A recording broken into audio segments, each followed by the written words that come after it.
사순절 기간을 보내시기를 주님의 이름으로 축복합니다.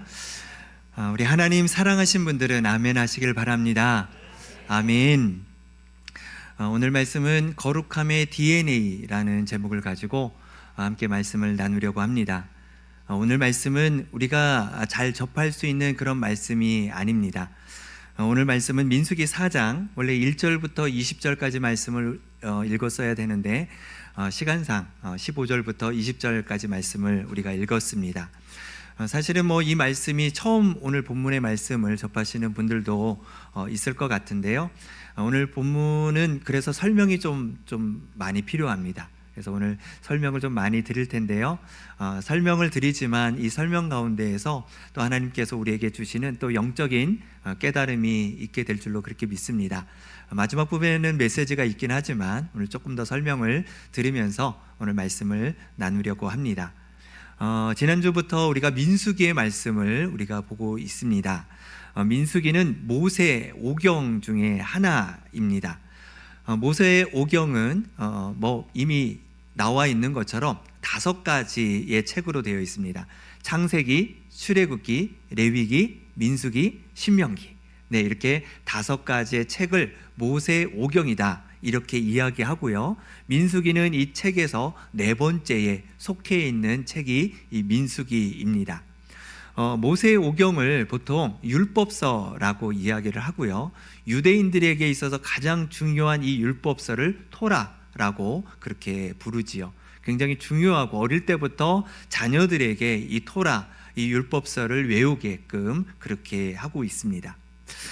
민수기는 한자어로 되어 있습니다. 그래서 백성의 수를 기록한다라는 그런 뜻을 가지고 있습니다.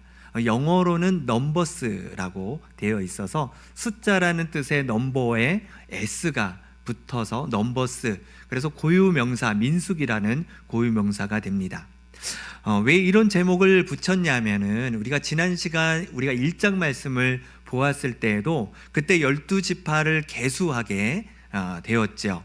인구조사를 하게 되었습니다. 또한 민수기 26장에 가면 또 한 번 인구조사를 하게 됩니다.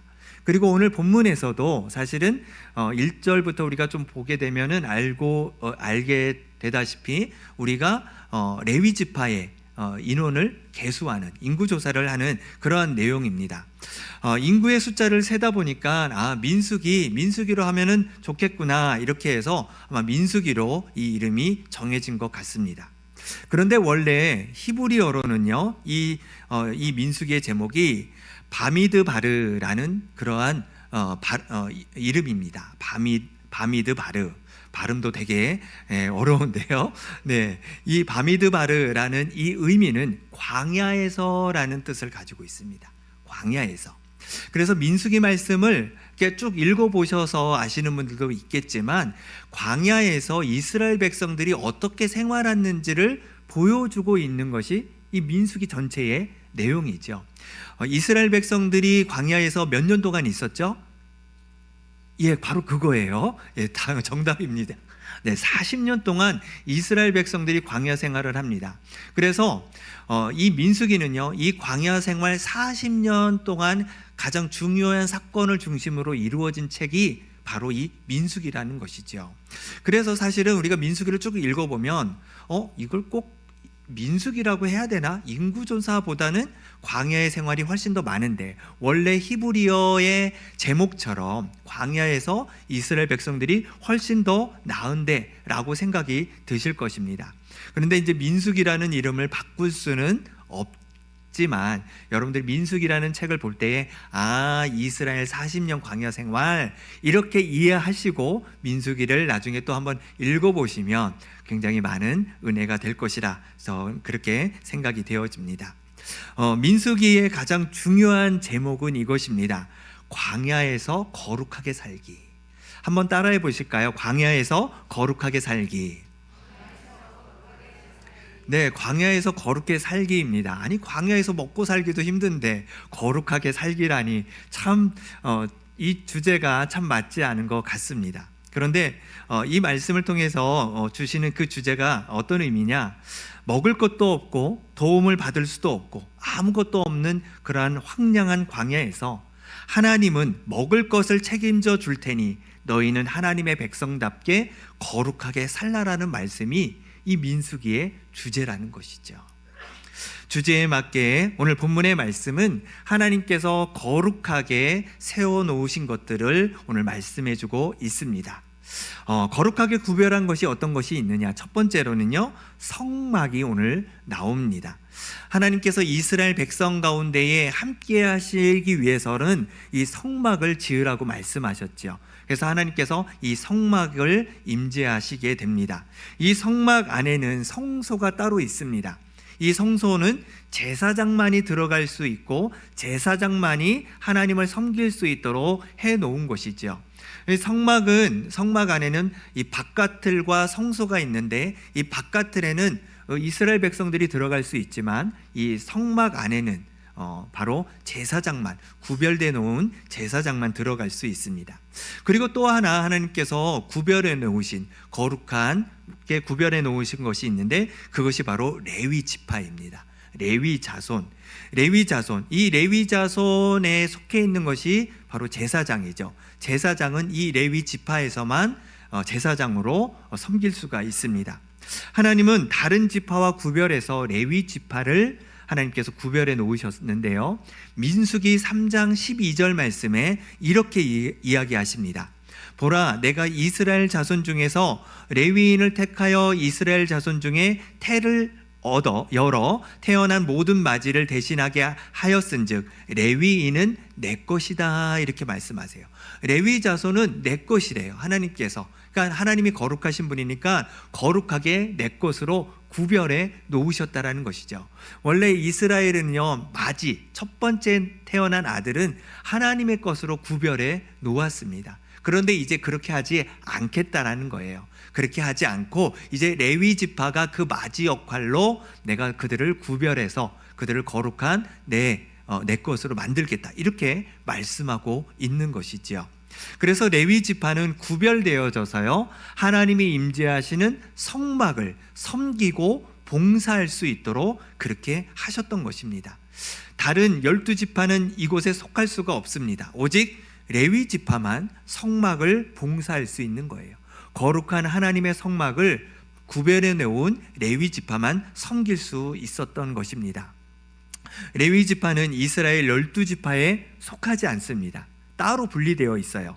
그래서 이스라엘 백성들이 진영을 이룰 때도 이 레위 지파는 이 성막 가운데에 함께 있었습니다. 그리고 이 12지파가 이동할 때는 바로 이 진영에서 분리되어져서 레위 지파가 진행을 하게 됩니다. 혹시 이미지 한번 띄워 주시겠습니까? 조금 설명을 드리기 위한 겁니다. 가운데 것만 보시면 돼요. 가운데 뭐가 있습니까? 성막이 있죠. 성막 주위에는 레위 지파들이 있습니다. 그래서 입구 쪽에는 모세, 이스라엘의 지도자인 모세도 레위 지파입니다. 모세, 그리고 모세의 형 아론은 제사장 지파예요. 제사장 자손이에요.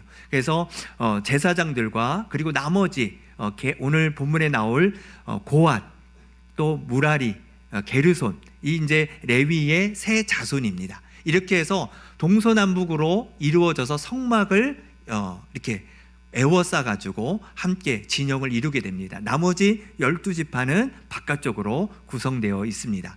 또 하나 넘겨주시겠어요? 네. 자, 이것은 이동할 때의 모습입니다. 이동할 때는 제사장들은 하나님의 언약궤, 법궤, 증거궤를 맨 앞에 들고 출발을 하게 됩니다. 그리고 나서 세 지파, 그 다음에 이제 성막에 여러 가구들이 있어요. 이것은 조금 잘못 나왔는데요, 성막의 가구들을 게르솜과 무라리 자손이 이것을 가지고 갑니다. 그리고 나서 또 세 지파가 이동을 하고 그 다음에 오늘 본문에 나오는 고앗 자손, 이 고앗 자손이 성막의 기구들, 물품들을 이제 옮기는 그 일들을 하게 되는 것이죠.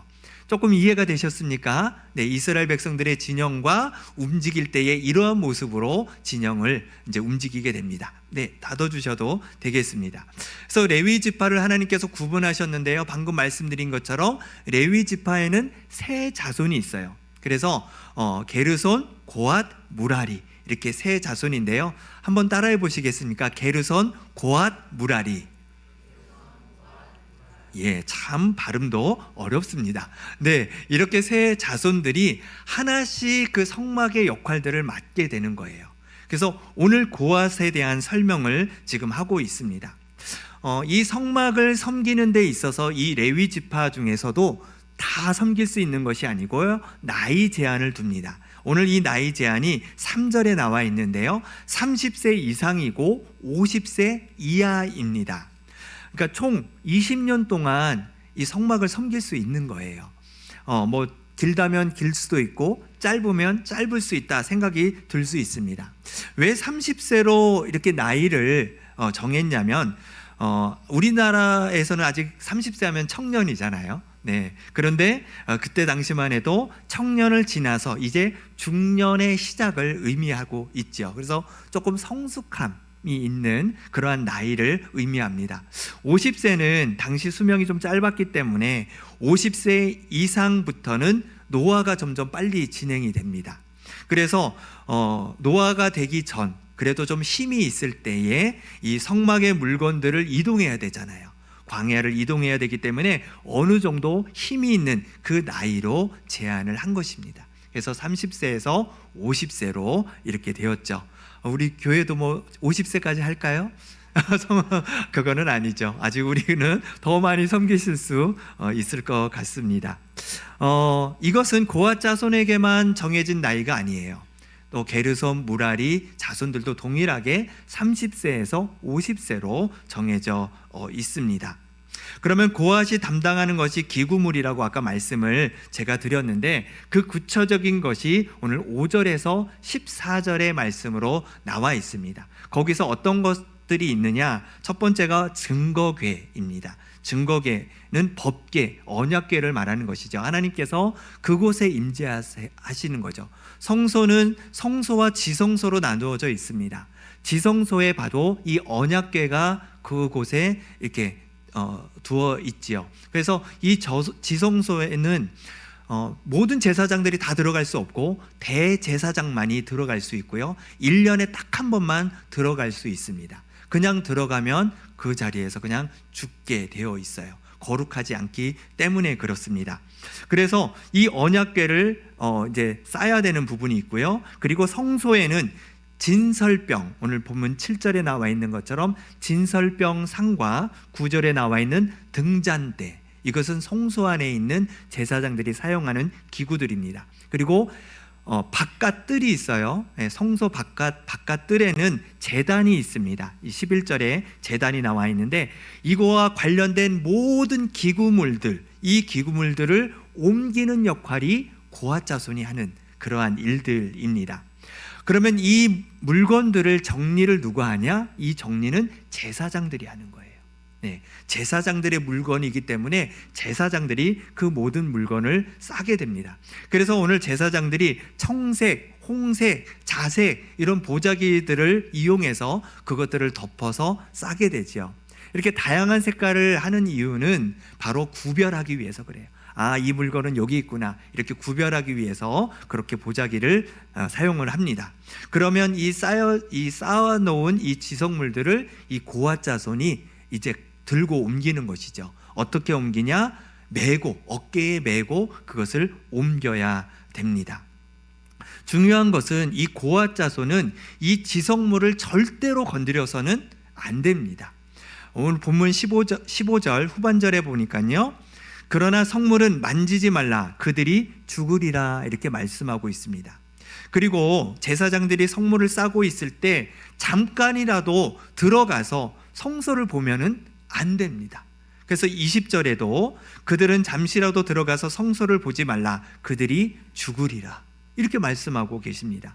하나님의 그 성소는 거룩하기 때문에 레위 자손, 레위 모든 지파들을 하나님께서 구별하여 거룩하게 세우셨지만 그 담당은 제사장들만이 할 수 있기 때문에 그것도 하나님께서 구분을 해 놓으신 것이지요. 고앗 자손들이 이것만 지키면 되는 것이 아닙니다. 다른 것도 지켜야 됩니다. 그것은 바로 어깨에 매는 것이에요. 어깨를 매서 그것을 가지고 가는 것이지요. 어떻게 보면은 이 다른 게르손과 무라리 자손에 비해 고앗 자손이 하는 것은 조금 위험하게 느껴질 수 있을 것 같아요. 왜냐하면 잘못하다가 죽음을 당할 수 있는 것이죠.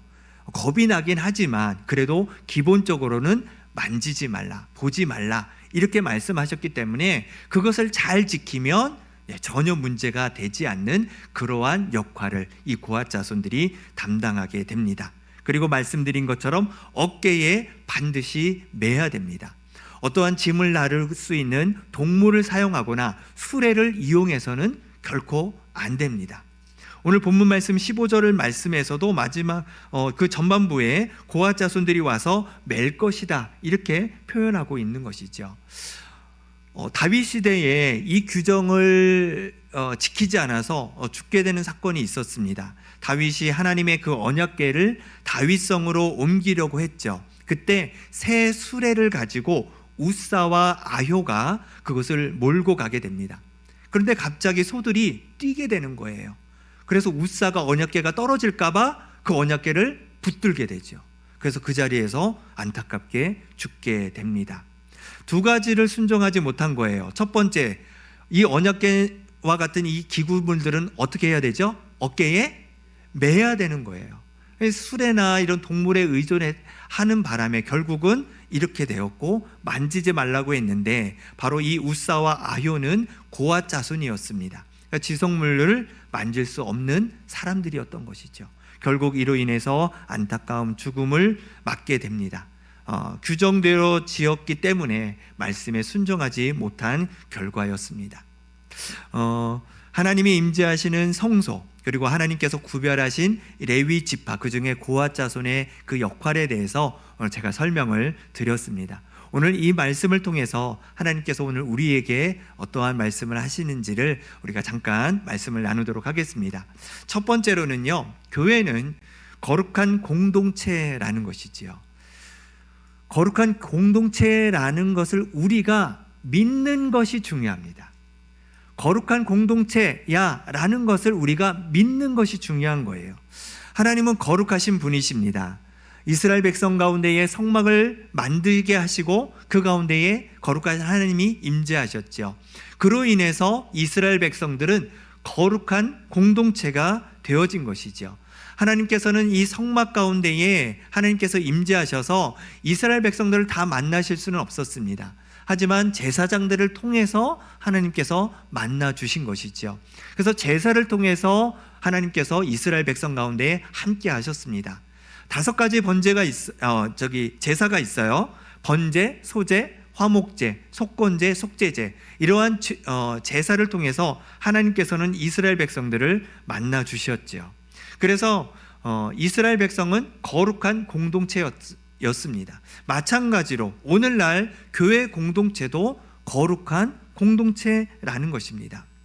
신약 성경에 보면은요, 사도행전 말씀에 보면 이 거룩한 이 이스라엘 이 거룩한 공동체를 광야교회라고 이렇게 표현합니다. 한번 따라해 보실까요? 광야교회. 네, 광야교회라고 이스라엘 백성의 이 공동체를 그렇게 표현합니다. 사도행전 7장 38절에 나오는 말씀인데요, 시내산에서 말하던 그 천사와 우리 조상들과 함께 광야교회에 있었고 또 살아있는 말씀을 받아 우리에게 주던 자가 이 사람이라 이렇게 이야기하고 있습니다. 이 말씀은 최초의 순교자인 스데반 집사가 복음을 증거하는 그 내용 속에 이 광야교회라고 표현을 하고 있습니다.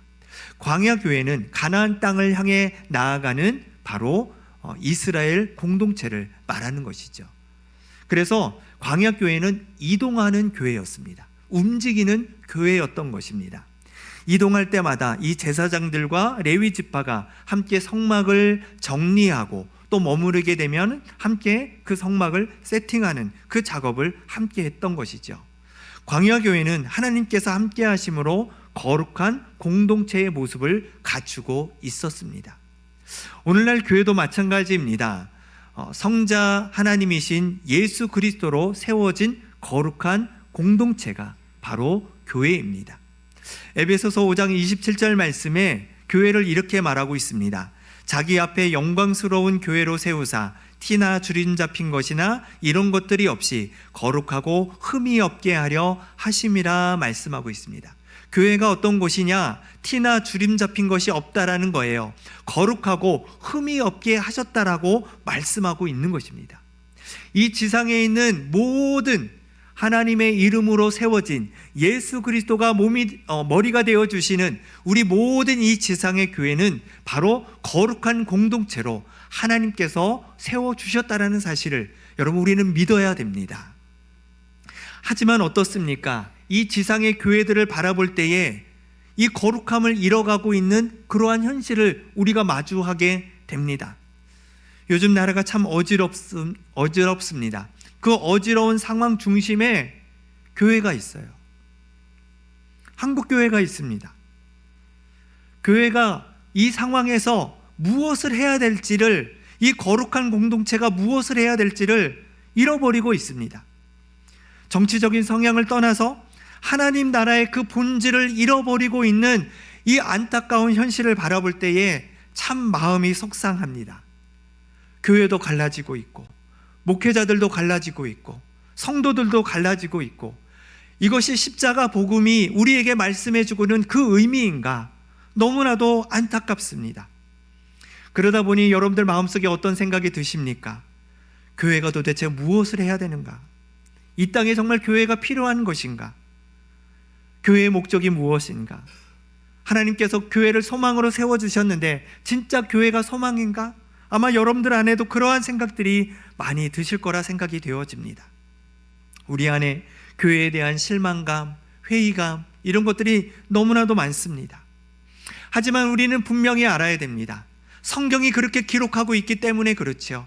하나님께서 이 땅의 교회를 거룩한 공동체로 세우셨습니다. 여러분, 우리는 그것을 믿어야 됩니다.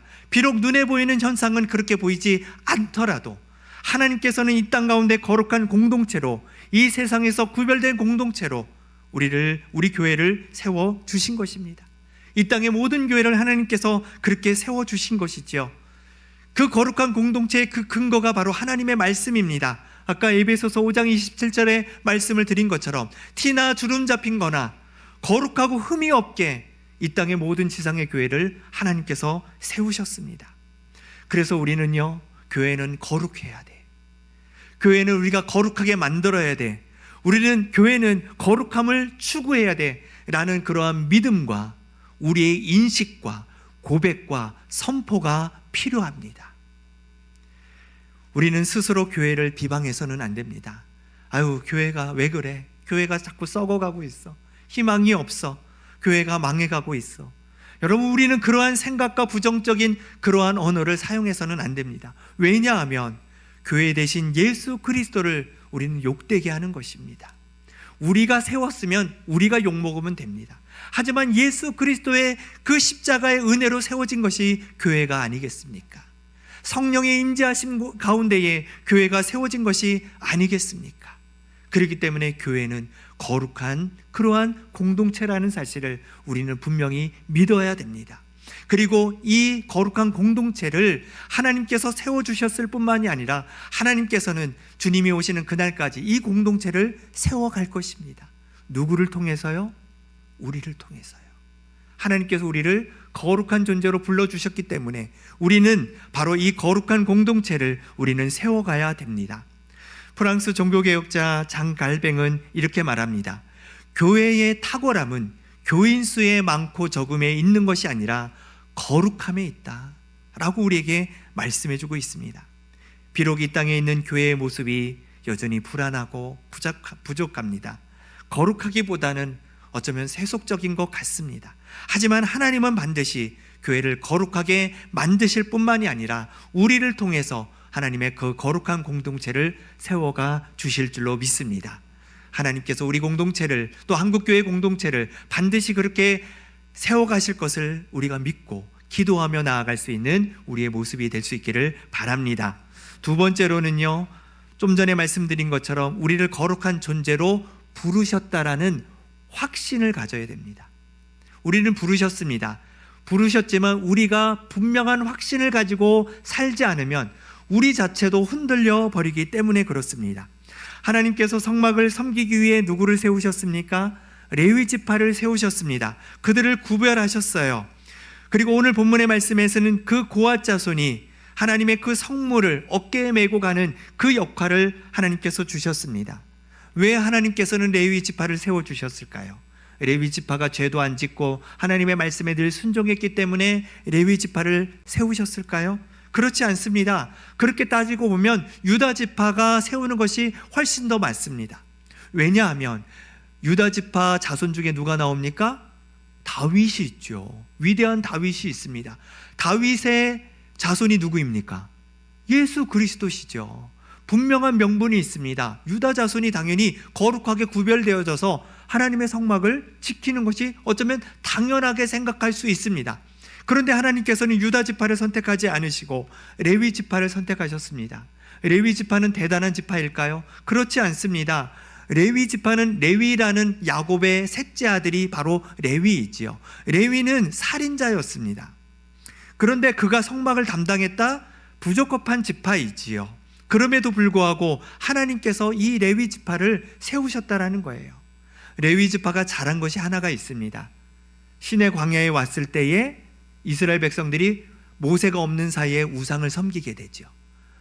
시내산에 올라가게 됩니다. 모세 혼자. 그리고 하나님의 율법의 말씀 10계명을 받고 내려왔는데 이스라엘 백성들이 우상을 섬기고 있는 거예요. 너무 화가 나가지고 10계명을 던져가지고 깨트리게 되지요. 그때 이렇게 말합니다. 여호와의 편에 있는 자들은 내게로 나와라. 여호와 편에 설 사람들은 나 앞에 나와라. 이렇게 말할 때에 레위 지파만 모세 앞에 섰습니다. 하나님 편에 선 것이죠. 잘했다면 그거 하나가 있지만 그것이 전부는 아니겠지요. 우리는 하나님께서 우리를 자격 없고 조건 없음에도 불구하고 하나님께서 우리를 불러주셨습니다. 레위 지파도 마찬가지예요. 어떠한 그가 더 잘했기 때문에 하나님께서 그들을 거룩하게 구별한 것이 아니라는 것입니다. 그것은 하나님의 선택이었던 것이죠. 마찬가지로 하나님께서 우리를 불러주셔서 우리 모두가 하나님의 그 은혜 가운데에 거룩한 존재가 되었습니다. 에베소서 1장 4절 말씀에 곧 창세전에 그리스도 안에서 우리를 택하사 우리로 사랑 안에서 그 앞에 거룩하고 흠이 없게 하시려고, 하나님께서 우리를 거룩하고 흠이 없는 존재로 우리를 부르셨다라고 말씀하고 있습니다. 우리의 삶을 보면 어떻습니까? 여전히 우리는 죄를 짓고 살아가지만 하나님께서 우리를 거룩하고 우리를 흠이 없는 자들로 우리를 부르셨다라는 것입니다. 하나님의 절대적인 그 주권적인 은혜로 우리가 이 자리에 있는 것이지요. 그래서 우리는 자랑할 것이 하나도 없습니다. 다 하나님이 하셨기 때문에 그렇습니다. 오늘날 우리는 예수 그리스도를 통해서 우리는 거룩함을 입게 되었습니다. 거룩함을 입은 우리는 교회 안에서만 거룩한 삶을 살아가는 것이 아니라 어디서도 우리가 거룩함을 삶을 살아가야 되겠습니까?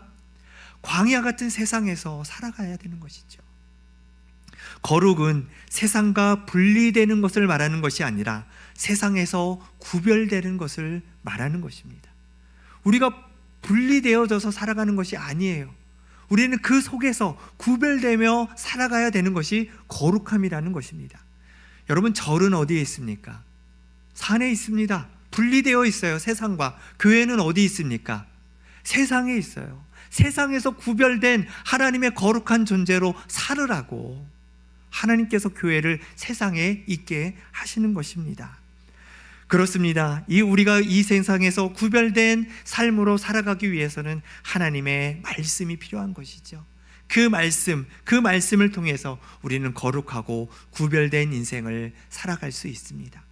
세상은 자기의 가치관으로 살아가지만 우리는 성경의 가치관을 가지고 살아가는 것입니다. 이것이 바로 구별이고 거룩이라는 사실을 여러분들 기억하시기를 바랍니다. 하나님께서 우리를 거룩한 존재로 세우셨어요. 또 우리가 함께 이루는 이 공동체는 거룩한 공동체입니다. 거룩함의 DNA가 우리에게 다 있습니다. 우리는 그 하나님의 그 거룩함을 쫓아 이 땅에서 살아가야 됩니다. 교회를 거룩한 하나님의 공동체로 세워갈 뿐만이 아니라 세상에서 우리가 구별되어 거룩한 존재로 살아가야 된다는 사실을 우리가 다시 한번 기억하시고, 우리 안에 DNA, 거룩함의 DNA를 가지고 우리가 믿음으로 살아가는 그런 존재라는 사실을 우리가 다시 한번 기억하시면서, 광야에서 거룩하게 살게 하시는 그러한 하나님께서 이스라엘 백성에게 요구하신 것처럼 오늘날도 광야 같은 세상에서 거룩함을 유지하며 살아가는 저와 여러분 될 수 있기를 주님의 이름으로 축복합니다.